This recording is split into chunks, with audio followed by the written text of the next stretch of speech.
Revelation 2051. From the 30th of August 1941. Requesting spiritual strength or increased loving activity.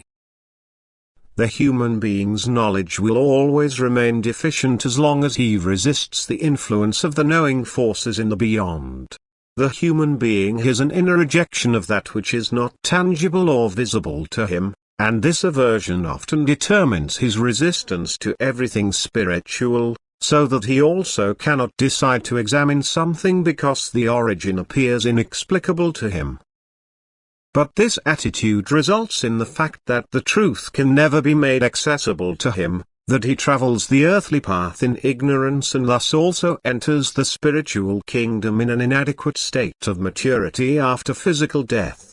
The result is that little spiritual knowledge can be imparted to him, thus he will always remain on the same level if he is not exceptionally active in love. Only the latter can bring about a change of thinking. Increased activity of love can result in increased knowledge and truth, for then these spiritual forces will also have an effect on the human being without his knowledge. A lively activity of love earns him the divine emanation of love, and this signifies an influx of divine strength through perfect beings which serve him and which, as bearers of light and strength, are likewise lovingly active and transfer the divine flow of strength to the thus loving people. Increased love will therefore replace the conscious demand for spiritual strength, and suddenly the human being will become knowing and seeing and recognize and affirm everything he previously wanted to reject.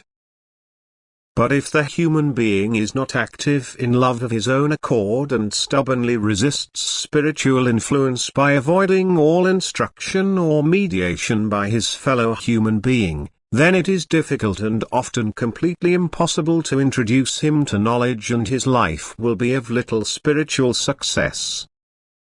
Such a person often needs great spiritual shock so that he will be stimulated to think and then unconsciously make use of the help of beings in the beyond, and then it depends again on his attitude towards God. Accordingly, good or bad spiritual forces affect him. And therefore it is extremely important to inform these people of divine activity, to make the eternal deity accessible to them so that they will seek contact with him and can then be mentally instructed by God. Anyone who acknowledges God can never be lost, for he receives spiritual impartations because he acknowledges God, and he is cared for by giving forces without his knowledge, and thus he can also become light if he does not openly resist. Amen.